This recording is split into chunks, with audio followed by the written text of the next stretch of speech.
Shalom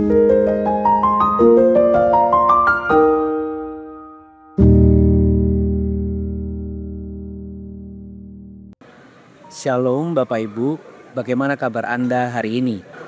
Semoga kita semua masih dapat menikmati suka dan duka yang berganti kita rasakan sampai saat ini.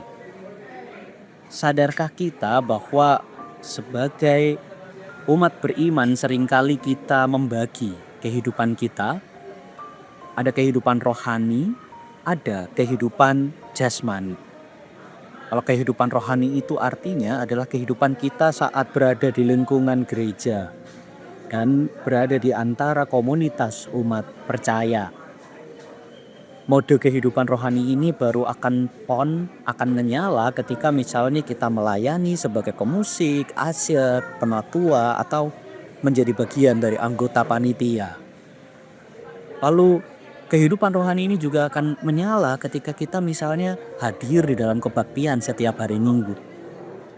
Nah, sedangkan kehidupan yang satunya, kehidupan jasmani, adalah kehidupan kita ketika tidak bersentuhan dengan kehidupan gereja. Mode kehidupan jasmani ini akan menyala misalnya ketika kita melakukan pekerjaan dan tanggung jawab kita di kantor. Ketika kita berkendara, mengendarai motor atau mobil. Ketika kita berbelanja di pasar. Dan ketika kita melakukan segala kegiatan rutin kita. Entah mungkin sebagai ibu rumah tangga, anak-anak, ketika bermain, ketika nongkrong gitu ya, dan lain sebagainya. Nah, renungan kita hari ini akan menghantar kita bersama untuk kembali merenungkan kehidupan yang saat ini telah, sedang, dan akan terus kita jalani. Bacaan Alkitab yang menjadi landasan bagi kita adalah dari Efesus pasal 5 ayat 15 sampai 21.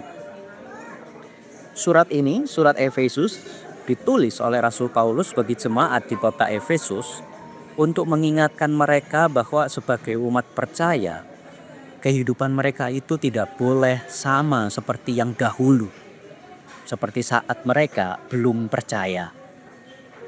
Kehidupan mereka sebagai orang percaya adalah kehidupan anak-anak terang.